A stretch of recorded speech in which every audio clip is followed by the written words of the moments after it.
bienvenidas a Economentes Podcast, el 5º episodio. El día de hoy nos acompañan de la Facultad de Economía Karen Miranda, Diego Molina y Carlos López. También Alfredo Ruiz de la Facultad de Derecho y Sofía Camacho de la Facultad de Estudios Superiores Acatlán. El día de hoy hablaremos del ahorro. Y es que supongo que ustedes se han visto en esa situación en donde empezamos a guardar el dinero pero no sabemos para qué. Simplemente lo guardamos pensando en que tal vez nos va a servir a futuro y creo que eso en algún punto nos llega a estresar, ¿saben? El guardar dinero para un futuro incierto. No sé si ustedes se han visto en esta situación o qué nos tienen que decir al respecto. El ahorro es una tarea difícil en estos tiempos, yo diría que titánica, pero con los consejos que abordaremos en este episodio creo que podremos con ello. Yo concuerdo mucho con Alfredo. Ahorrar es complicado por dos situaciones. Es complicado por la disciplina que implica en uno mismo y por el contexto o por el entorno en el que te encuentras. Pero iremos hablando más de esos temas. Sí, justo creo que como bien ya lo dijeron, no siempre estamos en las mejores condiciones para ahorrar, pero creo que incluso nada más como por hacer el ejercicio de la disciplina, aunque sea apartar 5 pesitos si se puede, solo, ¿sabes? Para ir formando el hábito. Tal vez no signifique mucho al final, no te vuelvas millonario, pero vas a ir formando ese hábito y esa disciplina. Ahora sí que no será mucho, pero será trabajo honesto. ¿Qué les parece si empezamos a hablar un poco acerca de qué es el ahorro y qué es el gasto? Si hay alguna diferencia, si no, ¿qué nos pueden decir economamis y econopapis? Pues primero que nada, partiendo de la teoría económica y de muchas ideas que se tienen en cuanto a la contabilidad, en cuanto a la administración, etcétera, todos los agentes económicos como las personas, los países, las empresas, por ejemplo, los países tienen sus fondos, etcétera. Todo agente económico tiene la capacidad de ahorrar, dependiendo, ¿no? Si tienes el ingreso que te permita ahorrar. Pero suponiendo que lo tienes la capacidad de ahorrar. Es una disciplina que tú haces pensando en gastar al futuro. Entonces es la primera diferencia. Cuando una persona gasta o consume, lo hace en el periodo presente. Por ejemplo, tienes no sé, te acaba de llegar la quincena y te llegaron 1,000 pesos, por ejemplo. Y tú decides, bueno, estos 1,000 pesos, suponiendo que son libres, ¿no? De gastarte en lo que tú quieres. Libres me refiero a que no tienes alguna otra obligación o algo así. Son libres, tú dices, bueno, me los voy a gastar en una comida, me los voy a gastar en ropa, en una salida, etcétera. O decides ahorrarlos. Decides decir, no, o sea, yo priorizo consumir después. A lo mejor puede ser algo más costoso o estás ahorrando con un propósito, sin propósito, como sea. Pero el simple hecho de no gastártelo en el momento presente, ya estás ahorrando. Y esta parte de empezar a pensar en el futuro, ¿por qué deberíamos hacerlo? O sea, entendamos que vivimos en un mundo incierto, en que de un día para otro empezó una guerra y ahora muchas personas ni siquiera saben si el día de mañana van a amanecer vivos, ¿no? Entonces, ¿por qué pensar en ese futuro, no? Porque también hay muchas personas que gastan porque dicen, güey, es el momento, o sea, me tengo que complacer, trabajo para eso, para este momento. Entonces, ¿por qué esta parte de pensar en el futuro? ¿O por qué ahorrar? Pues creo que justo tal cual como lo acabas de decir, Alexa, porque el futuro es incierto. No existe, nadie te puede asegurar que todo va a estar bien en el futuro. Entonces, creo que sí, pues hay diferentes tipos de personalidades y de mentalidades y la gente quiere diferentes cosas, pero yo creo que todos podríamos estar de acuerdo en que queremos estar preparados en caso de que algo suceda, algún imprevisto. Yo, por ejemplo, recién el año pasado tuve un accidente bastante fuerte y es algo que nunca me había pasado, entonces puedo decir que la verdad no estaba preparada para eso y para mí al menos sí fue una lección. Justo de verdad que es inimaginable. O sea, no nos podemos imaginar las cosas que pueden pasar. Y yo ahora, después de haber vivido eso, sí se me quedó mucho esa lección de que prefiero estar preparada. Yo prefiero hacer el sacrificio de dejar de disfrutar unas cosas en este presente con tal de no volverme a encontrar en esa situación en la que de repente te viene un imprevisto fuerte, un imprevisto grande y no tienes cómo salir de ahí. Te volviste, como dicen los de probabilidad y te volviste adversa al riesgo. O sea, ya no te gusta el riesgo, ya prefieres ahorrar, prefieres tener tu fondo a sufrir las consecuencias de no tener nada, ¿no? Completamente sí. Sí.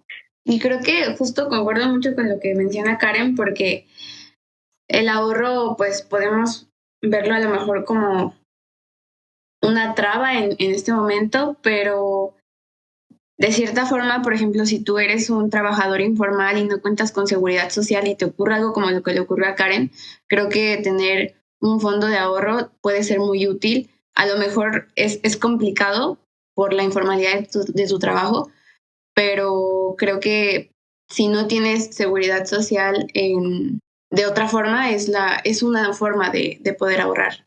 Sí, justo, súper sí. A mí, bueno, pues les comparto, no es lo ideal, y espero que ninguno de ustedes se encuentre en esta situación, pero a mí ese accidente me agarró en la informalidad. No tenía un seguro médico, seguro social. Por suerte, mi pareja sí estaba como en un empleo formal y él pudo apoyarme con esta parte, pero aún así, o sea, entre los dos tuvimos que como sostener esta situación en la que yo me encontré por falta de planeación, porque yo no tenía un ahorro y pues justo además como esta capa extra que menciona Sofi, ¿no? De que pues algunos de nosotros a veces nos encontramos en la informalidad y no contamos con esta como red del Estado para soportarnos. Entonces, ¿nos están queriendo decir que el ahorro sirve solo para las eventualidades? No. También sirve para el disfrute y para la buena vida. Sirve para viajar, sirve para el concierto de quien más les guste, Taylor Swift, Bad Bunny, no sé, ustedes escojan. Pero no nada más es para... Costa. No, es que justo como dice Karen, o sea, retomando un poquito lo que acaba de decir, consumir no quiere decir precisamente gastártelo en alguna emergencia o algo así.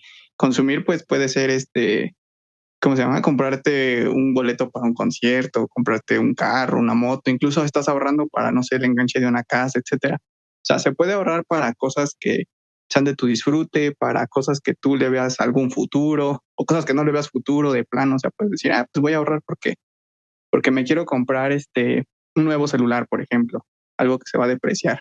O puedo ahorrar para comprarme una casa, algo que es difícil que se deprecie.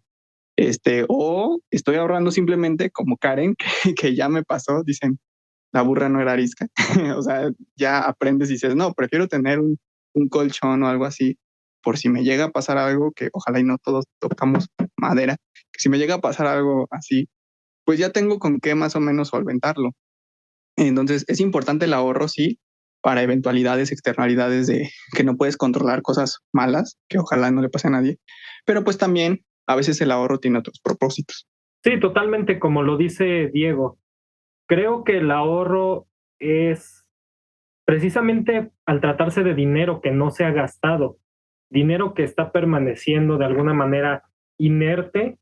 Yo creo que entre más ahorres, las posibilidades se vuelven también cada vez mayores. Pero sí creo que precisamente por lo que ya planteaba Alexa, de cómo la vida, el contexto pueden parecer tan inestables, tan inciertos, pues creo que yo personalmente, y como estudiante foráneo que está lejos de su ranchito hermoso, lejos de su familia, al menos como una postura personal, creo que el ahorro más importante que puedes tener es para una eventualidad, algún tipo de imprevisto, como ya nos ponía el ejemplo Karen. De hecho, la Oficina para la Protección Financiera del Consumidor del gobierno estadounidense recomienda tener un fondo de emergencia que define como una reserva de efectivo que se guarda para atender gastos no planeados o emergencias financieras, que creo que no solamente financieras,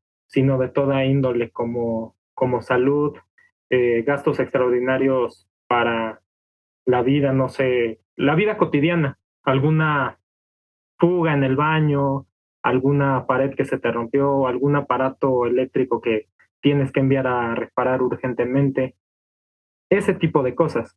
Karen ya también había tocado el fondo de emergencia en una nota, pues, excelente, la verdad. Si no la han leído, se las recomiendo encarecidamente. En nuestra página web, economentes.com. Justo ya venía yo a hacer la promoción. Pero sí, como ya bien lo dijeron, escribí hace una nota hace no mucho, por ahí ya va a estar apenas en la parte de arriba de Economentes, del fondo de emergencia. Y es el fondo de emergencia, creo que es así el ejemplo clásico del ahorro, de por qué debemos de ahorrar.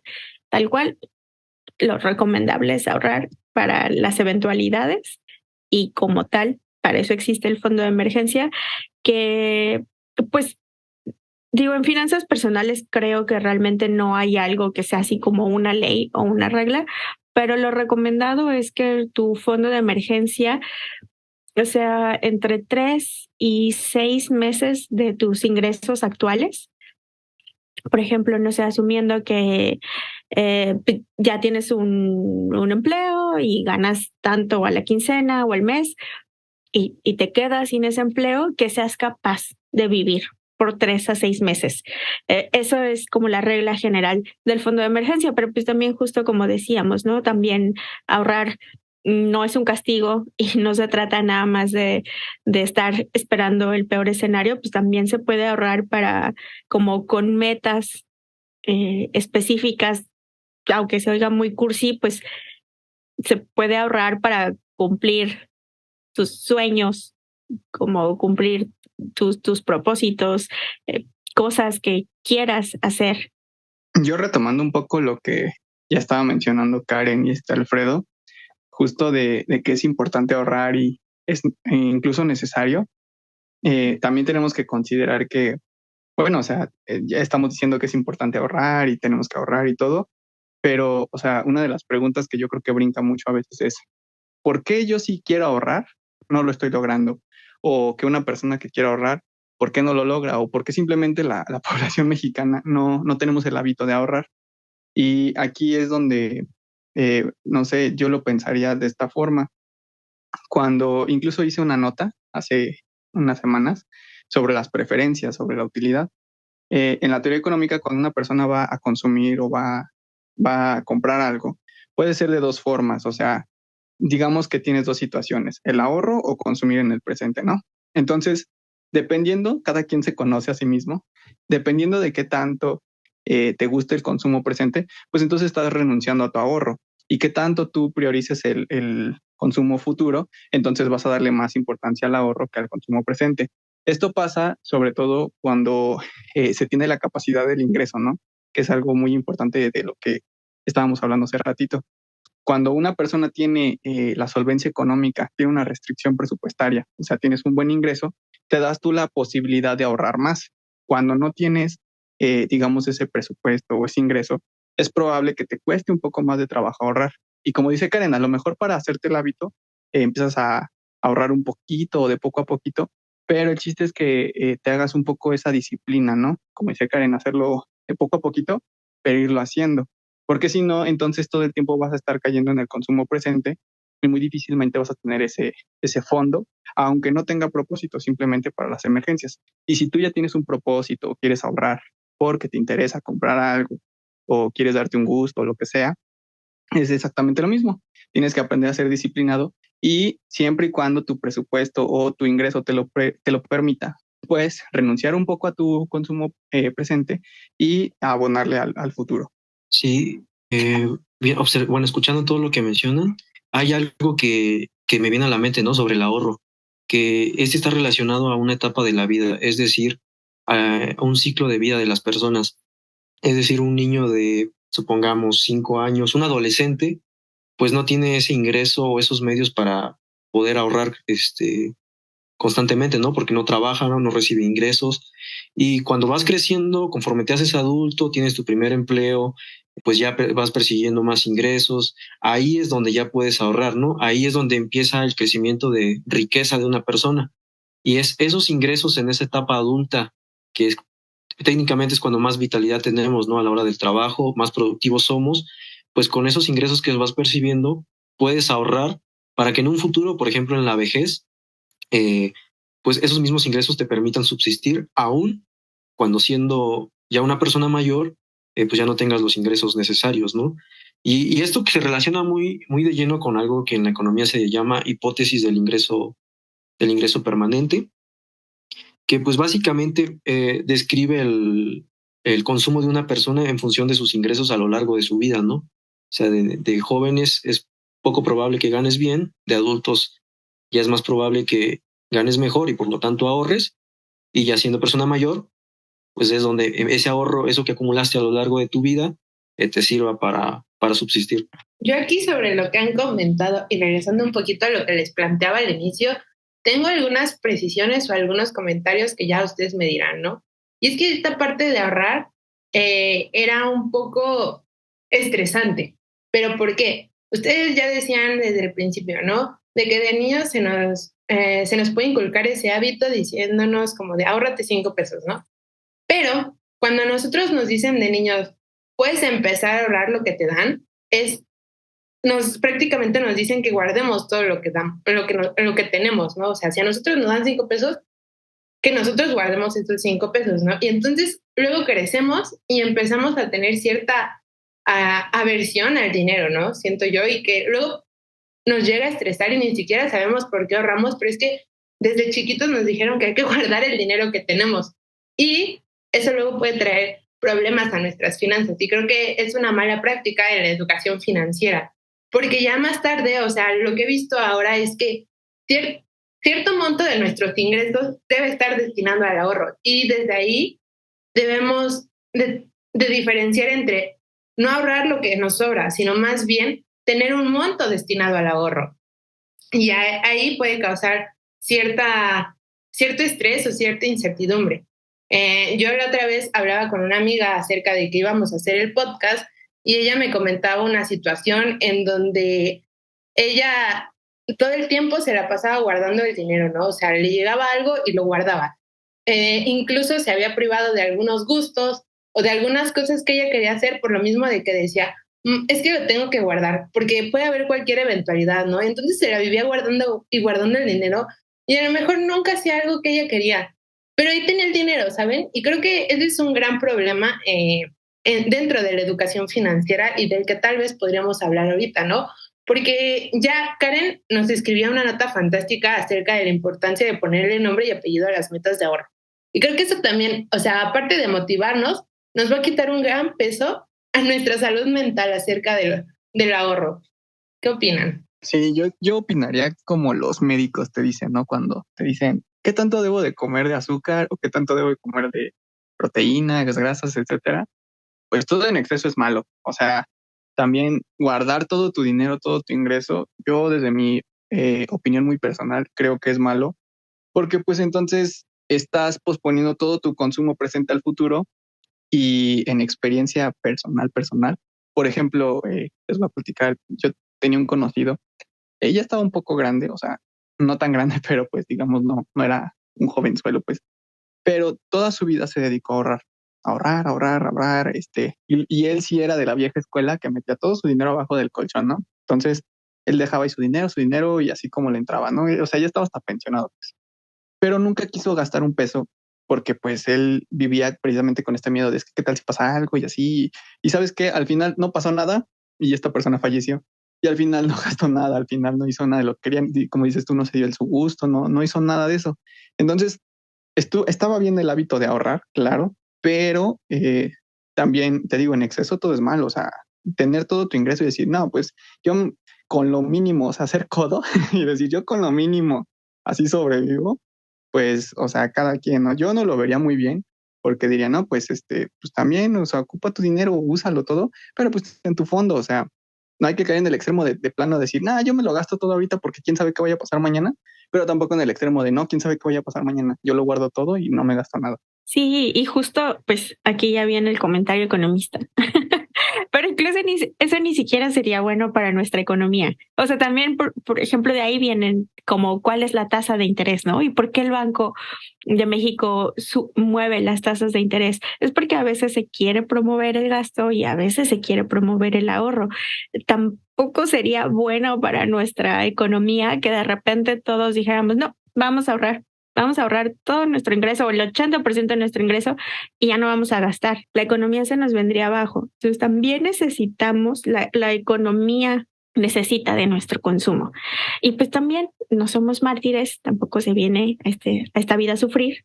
Entonces pues también está bien darte tus gustitos, perdón, de vez en cuando. Sí, ¿no? Hacer una política de austeridad o algo así de no querer gastar. Guiño, guiño. Cof, cof, sí. Vaya, entonces vámonos por el equilibrio, ¿no? O sea, está bien ahorrar, pero hay que establecer eso que vamos a ahorrar y también desde niños hay que inculcar esa parte de, bueno, a ver, te doy 5 pesos, puedes ahorrar una parte y lo demás, pues gastarlo en lo que tú quieras o en tus necesidades, ¿no? Pues igual, cuando somos niños, pues todas nuestras necesidades las cubre nuestro papá, entonces por eso pues no pensamos en, vamos a dividir el dinero, ¿no? Y también ahí hay como que empezar a enseñar al niño, ¿no? Ya incluso Eduardo nos subía esta parte de productos financieros para niños y niñas. Sí, y pues igual como dices, ¿no? A lo mejor como niño, pues no, tal vez no tienes tal cual necesidades, porque pues se supone que en teoría están cubiertas por tu familia, pero se le podría dar el giro de ahorrar para deseos. A lo mejor no tienes una necesidad, pero si quieres ahorrar para un cierto juguete o un tal videojuego, a lo mejor ahí es como el giro que se le puede dar con los niños. Yo pienso que, así como dices del equilibrio, justamente hay 3 cosas que ya los hemos platicado en episodios anteriores y los vamos a platicar en episodios posteriores, pero hay 3 cosas que yo creo que son muy fundamentales en esto de las finanzas personales o la educación financiera. Primero que nada, que tengas liquidez. En proporción de tu ingreso tienes que tener liquidez. En otra proporción tienes que tener un ahorro y en otra proporción tienes que tener inversiones. Eso ya pues, iremos hablando de eso o ya hemos hablado de eso. Pero, por ejemplo, la liquidez te dota de la oportunidad de poder consumir inmediatamente en el presente, ¿no? Y es importante, o sea, imagínate a alguien que no tenga la liquidez. Imagínate que te dicen, por ejemplo, ahorita, ¿qué crees? Te voy a pagar 5,000 pesos al mes, por ejemplo, ¿no? No, nunca pasaría, ¿no? Pero imagínate, te digan, te voy a pagar 5,000 pesos al mes. ¿Pero qué crees? Te los vamos a ir acumulando y al final de año te voy a dar todo lo que se acumuló de los 5,000. Pues no, o sea, ¿con qué vivirías en ese tiempo? La liquidez es eso, la liquidez es la posibilidad de tener el dinero en el momento para el consumo presente, porque nadie podría vivir sin consumo presente. Entonces necesitas tener en cierta medida de tu ingreso liquidez para los imprevistos que te salgan en ese momento. O sea, imagínate, no sé, te pasa algo o algo así, o necesitas comprar algo con urgencia y todo tu dinero está invertido, ¿no? O sea, todo lo que ganaste así, agarraste y lo metiste en inversión. Entonces, pues no, o sea, necesitas de la liquidez, necesitas del ahorro porque aunque no está generando intereses como una inversión, pero pues, tú sabes que lo tienes ahí guardado en algún lugar no tan disponible, por así decirlo. Y la inversión para muy a tu futuro o algo así. Objeción, su señoría. Quería retomar algo de lo que ahorita comentó Diego igualmente. Definitivamente desde una perspectiva económica puede sí ser muy necesario tener, como lo decías, tener ahorro, tener liquidez y tener inversiones, pero no deja de surgir la duda que ya la estábamos abordando un poco hace unos momentos, pero creo que no está de más seguirlo reiterando. ¿Cómo le pedimos o cómo procuramos no caer en el error de exigirle esas condiciones a una sociedad que vive en la completa precariedad en muchos casos? Salarios cada vez más bajos, las prestaciones ni se diga. Es parte de esa inestabilidad, esa incertidumbre de la que también hablábamos desde un principio. Por supuesto que esto es importante y hay que promoverlo, como creo que también es importante promover la exigencia de mejores remuneraciones más dignas que al final también nos permitan de alguna manera ir conquistando esa libertad, esa independencia económica que nos permita aplicar a cabalidad todos estos consejos. Creo que eso es algo que no debe perderse de vista, y como lo comentaba Ángel antes de iniciar la grabación, esto a lo mejor también puede hacer que las finanzas personales adquieran un tinte, una percepción de que es cosa de un sector muy privilegiado de la población. Y francamente yo no creo que sea así.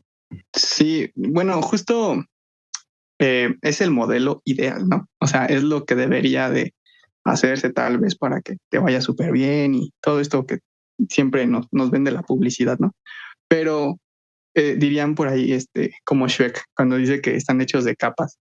Yo creo que las finanzas están hechas como de capas, ¿no?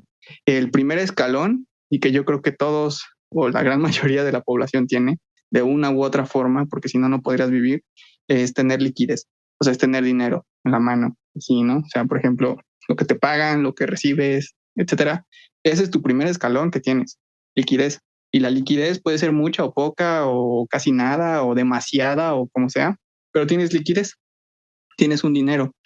El segundo escalón, que precisamente, como dices, tu mismo ingreso te lo puede permitir o no te lo puede permitir o como sea, es el ahorro. O sea, una vez que, suponiendo que tienes mucha liquidez, precisamente las personas que tienen mucho dinero así como en físico, pues dicen, no, o sea, ¿para qué ando cargando tanto dinero? Lo voy a meter al banco, lo voy a meter abajo del colchón, como sea, pero lo empiezas a ahorrar. Es el segundo escalón, es la segunda capa.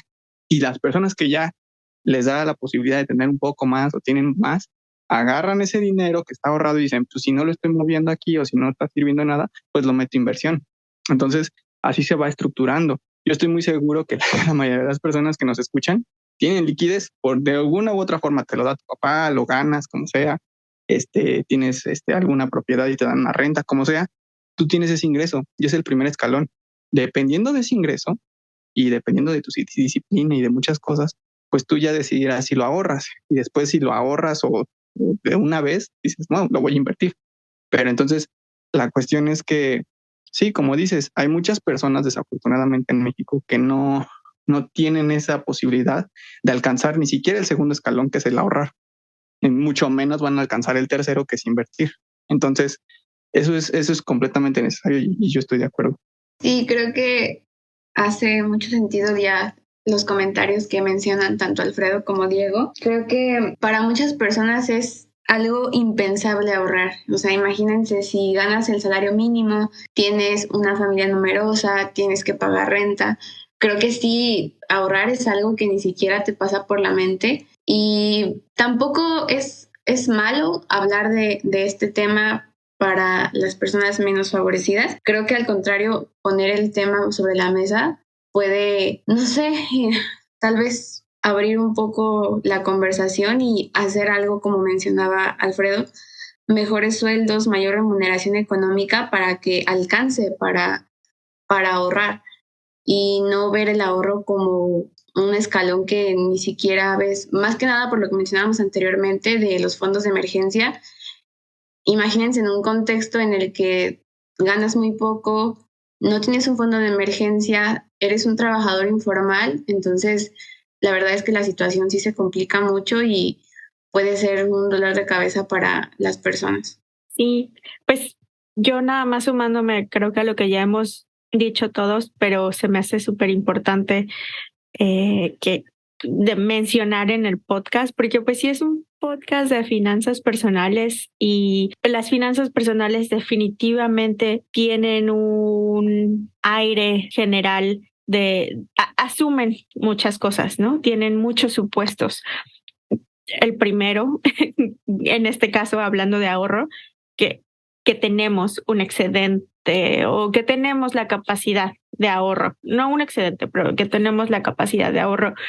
Y ese supuesto muchas veces no es cierto. Yo, volviendo a este ejemplo que les decía, pues ese supuesto no era cierto para mí. Yo no tenía un fondo de emergencia porque no tenía la capacidad de ahorrar en ese momento. Y creo que es muy importante hacer como esa pequeña acotación, porque sí creo que luego, y esperemos que no sea el caso con esta información que nosotros les estamos dando, pero digo, hay mucha información allá afuera y desafortunadamente creo que el tema de finanzas personales obvia la situación de la mayoría de los mexicanos y creo que espero que sea algo que no estamos haciendo nosotros aquí en Economentes y que la información que les compartimos sea información más real y que de verdad les pueda ayudar pensando en que, pues, no sé, muchos de nosotros somos estudiantes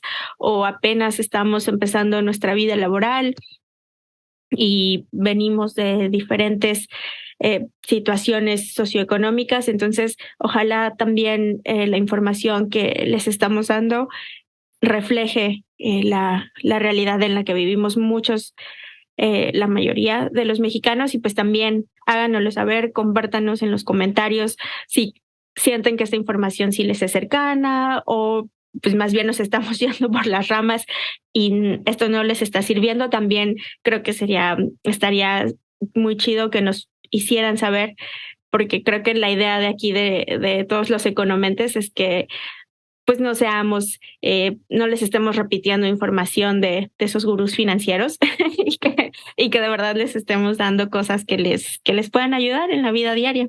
Muchas gracias. Les recordabas que nos pueden encontrar en nuestras redes sociales para comentarnos acerca de si les estamos ayudando o no. Quieren mentarnos la madre también, son bienvenidas. Economentes, Economía para Todos en Facebook. Y continuamos hablando acerca de estos recursos. A mí me llama la atención esta parte de que el gobierno se interesó acerca de la inclusión financiera. Tenemos una encuesta, ya lo habíamos mencionado en capítulos anteriores.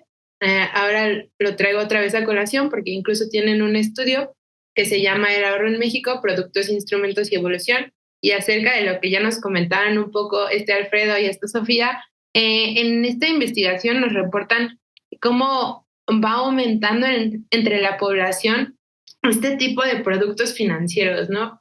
Y de si la gente ahorra más y de qué tipo de ahorro hay, pero no tenemos como tal una muestra en sí que nos establezca cuánta de la población en México lo está haciendo. Si tenemos que, pues, por ejemplo, en el ahorro de manera activa, que es esta parte donde la gente reserva el dinero para el futuro, nos dicen que de 2012 a 2018 incrementa un 17%, de 51% a 68%, pero no nos está diciendo realmente cuántas personas hay detrás de eso, porque a lo mejor, y esta muestra puede ser de 100 personas y aumentó otras 17 personas, ¿no? Entonces, pues ahí habría un grave problema en donde nosotros también deberíamos de tomar acción, acercarnos a nuestro gobierno y poner esta problemática en la mesa, ¿no? Sí, y también un problema que yo veo, bueno, un problema estructural, es que así como ya lo mencionó Sofía y Alfredo, que hay personas que de plano no les alcanza ni siquiera para ahorrar, o sea, que viven al día, como decía, viven con la liquidez que tienen. Hay otras personas, obviamente, no en la misma cantidad de personas, un grupo muy pequeño, que ahorran bastante, o sea, ahorran o invierten, o sea, pero dejando de lado un poco la inversión, tienen demasiado acumulado. O sea, esa acumulación de capital sin propósito no solo pues los perjudica a ellos de cierta forma, no tanto, a quien perjudica más pues es a la población que no tiene ese ingreso. O sea, en la repartición del capital, esas personas tienen concentrado ese ahorro, ese capital, y no, como dice Karen, no se gasta. Entonces, eso perjudica muchísimo a toda la economía, a ellos, a nosotros, a todo mundo perjudica, porque está estancado. Por ejemplo, hay países por ejemplo, Francia, sobre todo en Europa y así, que, por ejemplo, la familia ya tiene un ahorro, un capital muy grande, una acumulación de capital muy grande. Entonces, al momento de que fallece el propietario o lo que sea, y se le pasa por herencia, este capital sigue intacto. Bueno, seguía intacto. Entonces el gobierno se da cuenta y dice, oye, ese ahorro no es tan benéfico como tú crees, ¿no? O sea, lo estás estancando. Ahí es, yo creo que la parte extrema mala del ahorro, cuando el dinero está súper estancado, cuando ya no se ocupa para nada y nada más lo tienes ahí como acumulado y no está haciendo nada. En ese sentido, pues el gobierno, por ejemplo, esos países dice, no, ¿sabes qué? Mira, por cada vez que tú heredes o recibas algo por herencia, pues yo te voy a cobrar un impuesto. ¿Por qué? Porque pues no se vale que, o sea, bien fácil se hereda, ese dinero no se gasta, se sigue teniendo ahí y ya, ¿no? Entonces, es la parte, o sea, yéndonos a un extremo así muy feo, yo sé que no es el caso de ninguno de nosotros ni de la mayoría de que nos escucha, pero en esos casos, el ahorro sí llega a ser muy malo, como dice Karen, para toda la sociedad. Para nosotros, pues podría ser benéfico siempre y cuando tengas en claro qué quieres consumir en el futuro. Pero hay casos en donde un ahorro excesivo y de tal magnitud como de o sea, de esas cantidades de dinero, sí puede llegar a ser muy, muy perjudicial. Entonces, abajo los multimillonarios. Y ahora vamos a ver cómo nosotros podemos, pues, sobrevivir en este mundo. Y cómo podemos ahorrar. ¿Qué les parece si pasamos un poco a esta parte de los instrumentos financieros que nos van a ayudar a ahorrar? Incluso creo que Alfredo tenía ya ahí algún trabajo en Economentes. Síganos, por favor. Estamos en Instagram, Twitter, Facebook como Economentes. También estamos en YouTube si nos están viendo, hola. Y si nos están escuchando, hola también por Spotify. Pero bueno, coméntanos más acerca de esto o danos una breve introducción porque pues también estaría bien que se pasen a ver nuestro contenido, ¿no? Muchas gracias, Alexa. Sí, efectivamente, realicé ya una infografía para las redes de Economentes en la que hablo del método Kakebo. Este es un método que viene del lejano oriente, particularmente de Japón, y fue creado en 1974 por la periodista Motoko Hani. Y aquí lo que plantea, originalmente fue un método orientado a las amas de casa, precisamente de Japón, para llevar de una manera más óptima las finanzas de los hogares. Hoy en día puede seguirse aplicando para las finanzas familiares, las del hogar, pero también funciona muy bien para las finanzas personales en lo individual. Es una metodología y aparentemente es muy fácil siempre y cuando se tenga disciplina y se tenga constancia, porque no va a ser otra cosa que la anotación de un registro de todos los gastos que tienes al mes. Lo primero que tienes que hacer es anotar toda la cantidad de dinero que ingresas al mes e irle restando todos los gastos, tanto los gastos fijos como los recibos de luz, de agua, la mensualidad de Netflix, el cable y ciertos gastos, los famosos gastos hormiga, por supuesto que también tienen que ir ahí. Las papitas que le compré a Don Chano en la esquina, en la tiendita de abarrotes, las quesadillas que le compré a Doña Pelos, etcétera. Todo debe anotarse sin excepción. Debe ser un registro de lo más detallado porque precisamente ahí reside el éxito de este método. Una vez que has registrado todos tus gastos, eso te permite tener un mejor panorama de los mismos y empezar a clasificarlos según categorías. En el método Kakebo se habla de los gastos de supervivencia, como la alimentación, la vivienda, la luz, etc. Todo aquello que sí o sí constituye necesidades básicas. El ocio, como irte a comer a tu cafetería favorita, ir al cine con tus amistades, con tu ligue, con tu casi algo. Y por supuesto también otros gastos como la cultura, como los libros o algún otro tipo de entretenimiento. Entonces, cuando tú conoces mejor tus gastos, de tal manera que puedes dividirlos, puedes entender cuáles son prioritarios y de cuáles puedes empezar a prescindir. Eso al final también te va a generar un ahorro. Entonces, por eso creo que es muy acertado que en este programa, en este episodio del programa, buscáramos hablar tanto del ahorro como de los gastos, porque van muy de la mano. Cuando tú conoces a fondo tus gastos y tienes un panorama completo de los mismos, es más probable tener éxito en el ahorro. Es información que al menos no podemos echar en saco roto. ¿O cómo ven? Muy de acuerdo contigo, Alfredo, pero digo, a ver, también existen otros métodos, digo, no es el único, a quien le sirve ese, pero si no, TikTok es una gran enciclopedia de métodos de ahorro hoy en día. No sé si ustedes han visto el de los sobres o esta parte de la regla de el 50-20-30 o 70-20-10. Hay muchos métodos de ahorro en la actualidad y creo que debemos de encontrar el indicado para nosotros y nosotras. Alfredo ya nos detalló uno que parece mucho más estructurado y mucho más aterrizado a nuestra propia realidad, digo, independientemente de que seamos personas que viven al día o personas que viven holgadamente, ¿no? Pero bueno, como ya les comentaba acerca de que los métodos se adecúan a nuestros bolsillos y a nuestros estilos de vida, también esta parte de los instrumentos, porque pues creo que es bien sabido que existen las tandas, estos instrumentos informales para ahorrar, entonces pues podemos decir que se puede ahorrar aún perteneciendo a una clase baja o de pocos recursos, ¿no? Sí, justo Alexa, y creo que como bien lo mencionas, entra en la parte de el ahorro informal, solo que al ser informal corres algunos riesgos, como es súper común que estés en una tanda y ya saben cómo funciona esto, de que son 10 personas y tú eres el número 3 y eres la tercera persona en recibir el dinero. Básicamente las tandas pues no es como que recibas un interés, simplemente es una forma en la que guardan tu dinero, pero por ejemplo, si tú eres el número 3 y la persona número 4 o la número 2 no pagó, pues tampoco te van a dar a ti ese dinero. Entonces es complicado y pues tu dinero corre bastante riesgo. También es muy común que de repente quien organizó la tanda desaparezca o la caja de ahorro. Entonces, a lo mejor es algo que tenemos al alcance, pero no siempre es lo más seguro. Sí, exactamente. Igual, con la misma amiga que les mencionaba hace rato, le pasó que por andar prestando dinero de manera informal, pues ahora el tipo se desapareció. Digo, sí más o menos tiene forma de contactarlo, pero le está ignorando y ya no tiene algún recurso para hacer válido que ya le prestó tal monto. Entonces, ahorita prácticamente que su dinero pues está perdido, ¿no?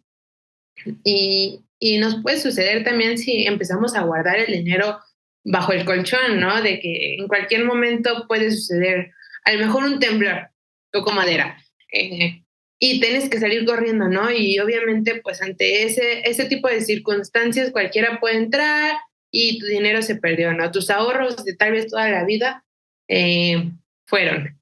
Y por eso hay que empezar a pensar en algunos otros instrumentos de manera formal que incluso pueden traerte mucho más beneficios, ¿no? De hecho, el estudio que les mencionaba acerca del ahorro en México, productos, instrumentos y evolución, nos trae la siguiente información. El no ahorrar en instrumentos formales se asocia con el hecho de que las personas no tienen el suficiente capital para abrir este tipo de instrumentos. Entonces, pues esa es una barrera que, como ya comentábamos, en México es muy propenso a hablar de ciertas generalidades que no pueden aplicar directamente a la mayoría de la población por la situación en la que se encuentra. Pero sí, fíjense, también tenemos otras formas de inversión más seguras, más formales, y dentro de ellos están los CETES, que son los certificados de la Tesorería de la Federación, que son un instrumento de deuda bursátil emitido por el gobierno. Estos se ocupan para que el Estado pueda recaudar dinero o fondos en un cierto plazo. Y obviamente a las personas que compren estos CETES les van a otorgar un rendimiento a final de ese plazo. Y esto es muy útil, este instrumento es útil para planificar ahorros, porque básicamente están referenciados o siguen muy de pie, muy de lleno la tasa de interés del Banco Central. Es decir, por ejemplo, ahorita la tasa de Banjico ya llegó al 10%, entonces probablemente los CETES estén rondando en esa tasa, un poquito más o un poquito menos, dependiendo del plazo del CETE. Tenemos CETES desde los 28 días hasta los 360, que es casi un año. Entonces es un instrumento muy útil, la verdad, que nos puede ayudar a generar rendimientos o más que nada que no pierda nuestro dinero su valor en el tiempo, ¿no? Ahorita en momentos de inflación que estamos viviendo, pues es útil tener el valor de nuestro dinero asegurado. Pero si ustedes economistas que nos están escuchando quieren saber más acerca de los CETES y otros instrumentos para invertir su dinero y que por lo menos mantenga su valor, o ya sea que quieran empezarse a ser millonarios, bueno, intentarlo.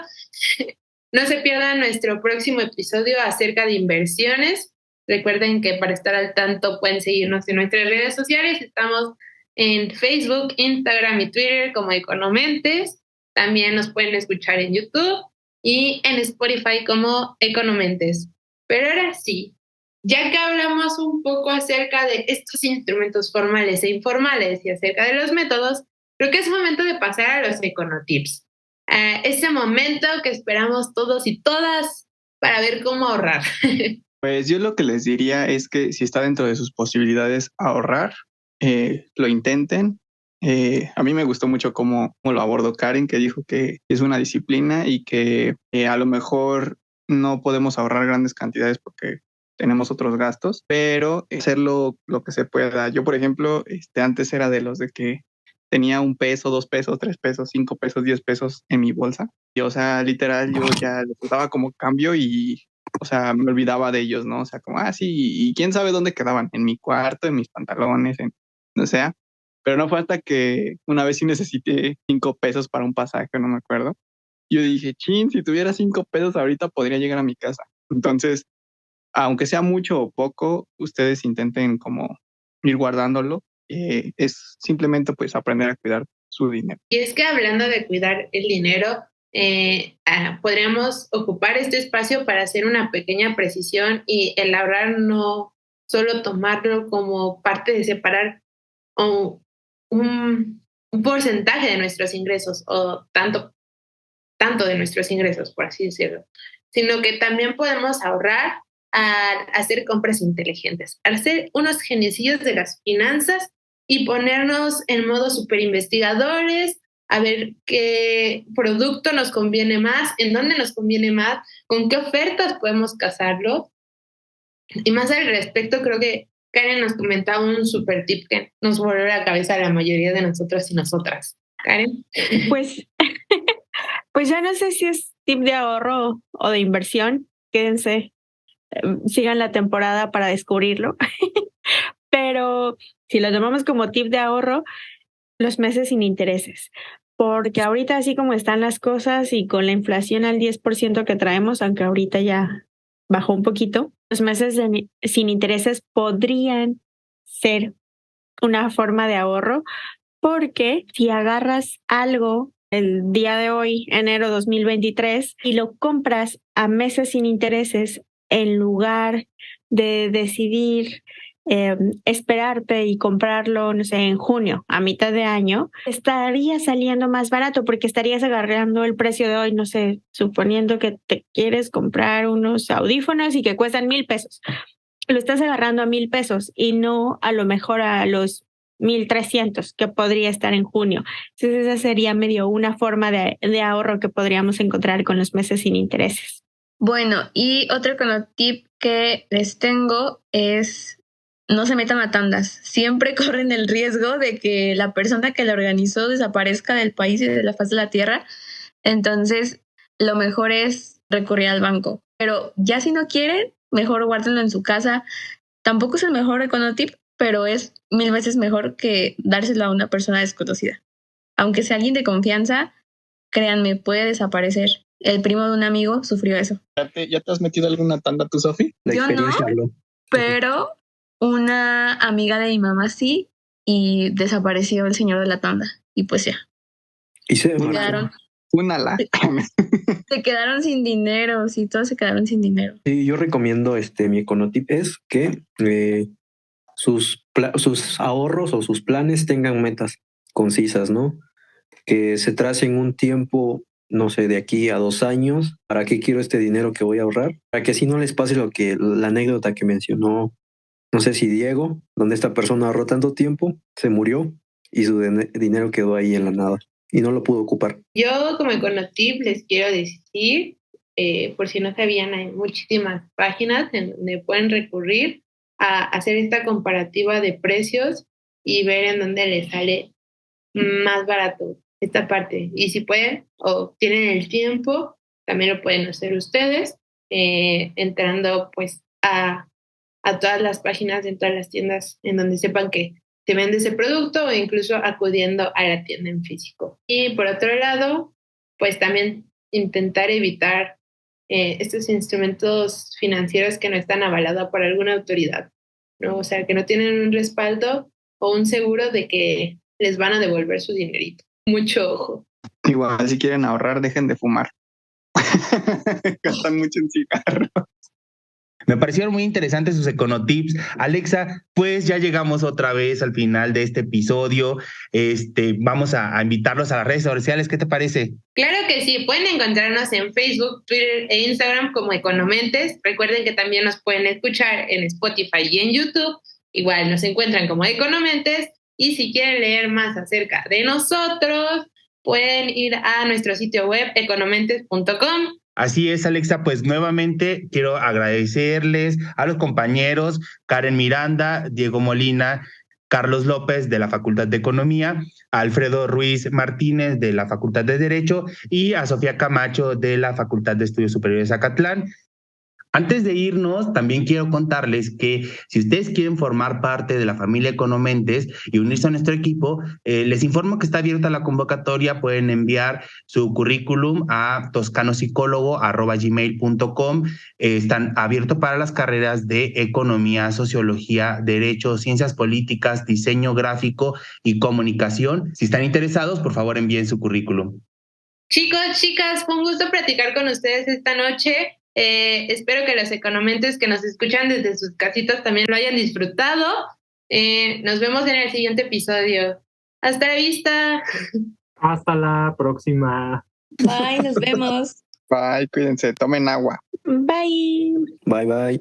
Antes de irnos, quiero recordarles que este episodio forma parte de los resultados de los becarios del proyecto PAPIT IN 301820, Coordinación de Política Fiscal, Monetaria y Financiera para el Desarrollo Económico de América Latina, y también del proyecto PAPIT IN 305723, Panorama Fiscal y Monetario de América Latina, Desafíos y Propuestas ante la Recesión Actual, y también de los prestadores del programa de Servicio Social, Política Fiscal Contracíclica para el Crecimiento Estable y Sostenido de América Latina, todos estos proyectos del Instituto de Investigaciones Económicas de la UNAM.